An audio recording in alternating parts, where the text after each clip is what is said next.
अस्सलाम वालेकुम दोस्तों, मैं हूं मोहम्मद शाहिद और आप देख रहे हैं बी ऑफिशियल यूट्यूब चैनल।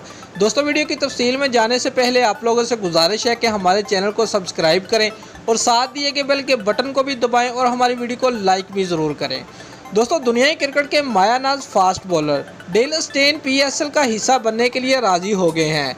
दोस्तों, जनूबी African fast bowler Pakistan super league 5 के प्लेयर ड्राफ्ट का हिस्सा होंगे। फास्ट बॉलर तवील अरसे तक दुनिया के सबसे बेहतरीन बॉलर रहे। तफसीलात के मुताबिक ज़रा की जानब से बताया गया है कि दुनिया क्रिकेट के सबसे बेहतरीन फास्ट बॉलर तस्वर किए जाने वाले जनूबी अफ्रीकी cricketer Dale Steyn Pakistan super league का हिस्सा बनने के लिए राज़ी हो गए हैं। दोस्तों, डेल स्टेन ने बरसों तक दुनिया के सबसे बेहतरीन बॉलर होने का आज़ाद अपने पास रखा, ताहम कुछ अरसे से वो इंजरी का शिकार है। ताहम अब डेल स्टेन दोबारा से क्रिकेट के मैदानों में वापसी के लिए कमर कस रहे हैं और मुमकिना तौर पर पाकिस्तान सुपर लीग 5 में भी एक्शन में दिखाई देंगे।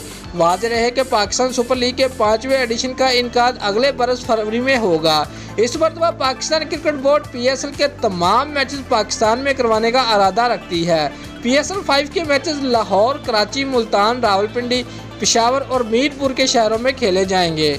दोस्तों, अगर आपको हमारी ये वीडियो पसंद आई है तो लाइक और कमेंट लाजमी करें और हमारे चैनल को सब्सक्राइब करना मत भूलिए। शुक्रिया।